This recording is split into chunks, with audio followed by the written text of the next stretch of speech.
কোরআন যারা শিখবে না, কোরআন যারা শেখার চেষ্টা করবে না, রব্বুল আলামিন তাদের সম্পর্কে বলছেন।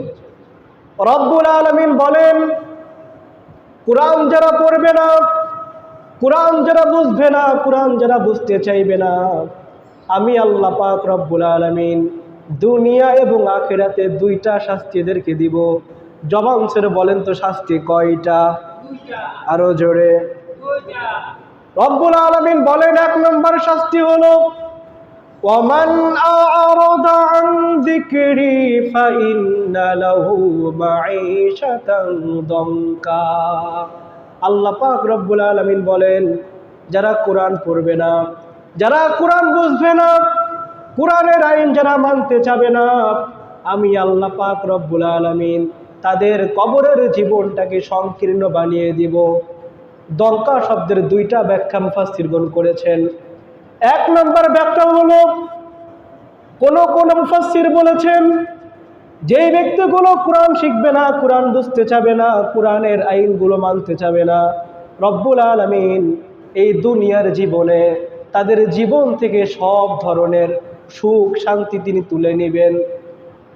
আপনার জীবনে টাকা থাকতে পারে, আপনার জীবনে সম্পদ থাকতে পারে, আপনার জীবনে সমস্ত কিছু থাকতে পারে, কিন্তু কোরআন না শেখার কারণে আপনার জীবন থেকে সমস্ত সুখ শান্তি যিনি তুলে নেবেন, জবান ছেড়ে বলেন তো তিনি কে?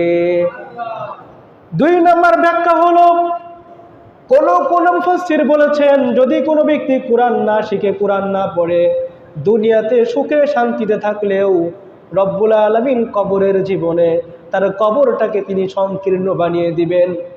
অর্থাৎ তারা বোঝাতে চাচ্ছেন, যখন তুমি মৃত্যুবরণ করবা, যখন দুনিয়ার মানুষ কবরের মধ্যে তোমাকে রেখে আসবে, রেখে আসার সাথে সাথে কবরটা তোমাকে এমনভাবে চাপ দেবে, তোমার এক পাঁজরের হাড্ডি অন্য পাঁজরের হাড্ডির সাথে মিশে একাকার হয়ে যাবে।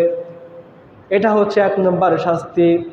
দুই নম্বর শাস্তি হলো ওয়ানাহশুরুহু ইয়াওমাল কিয়ামাতি আমা। রব্বুল আলামিন বলেন, কিয়ামতের ওই কঠিন ময়দানে আমি আল্লাহ পাক রব্বুল আলামিন অবশ্যই এই ব্যক্তিকে অন্ধ বানিয়ে উঠাবো। কি বানিয়ে? অন্ধ বানিয়ে উঠাবো। আজকে পৃথিবীর এই জমিনে যদি আপনি চোখে দেখতে না পান, আপনার সন্তান আপনাকে পথ দেখাবে, আপনার মেয়ে আপনাকে পথ দেখাবে, আপনার স্ত্রী আপনাকে পথ দেখাবে, কিন্তু পরকালের কথা বলেন তো, সেদিন আপনার স্ত্রীকে আপনাকে চিনবে নাকি? চিনবে? রব্বুল আলামিন বলেন, ইয়াউমা ইয়াফিরুল মারউ মিন আখিহি ওয়া উম্মিহি ওয়া আবিহি ওয়া সাহিবাতিহি ওয়া বানি। আল্লাহ পাক রব্বুল আলামিন বলেন, পরকালের জীবনটা এতটা কঠিন জীবন হবে, তোমার মেয়ে তোমাকে দেখে পলায়ন করবে, তোমার ছেলে তোমাকে দেখে পলায়ন করবে, তোমার স্ত্রী তোমাকে দেখে পলায়ন করবে। সেদিন প্রত্যেকটা মানুষ তারা নিজেরাই নিজেদেরকে নিয়ে চিন্তিত থাকবে। ওই কঠিন ময়দানে রব্বুল আলামিন যখন আপনাকে অন্ধ বানিয়ে উঠাবে, তখন এই মানুষগুলো আল্লাহর কাছে জানতে চাবে, রব্বুল আলামিন ক্বালা রাব্বি লিমা হাশারতানি আ'মা ওয়া ক্বাদ কুনতু বাসীরা। হে আমার পালনকর্তা, দুনিয়াতে তুমি আমাকে চক্ষু দিয়েছিলে, আমি তোমার এই চক্ষু দিয়ে তোমার কত নাজ নিয়ামত দেখতে পেয়েছি। এমন কি অপরাধ আমি করেছিলাম, যেই অপরাধের কারণে আজকের এই কঠিন দিনে তুমি আমাকে অন্ধ বানিয়ে উঠিয়েছ? রব্বুল আলামিন তখন উত্তর দিবেন, বান্দা শোনো, ক্বালা কাযালিকা আতাতকা আয়াতুনা ফানাসিতাহা ওয়া কাযালিকাল ইয়াউমা তুনসা।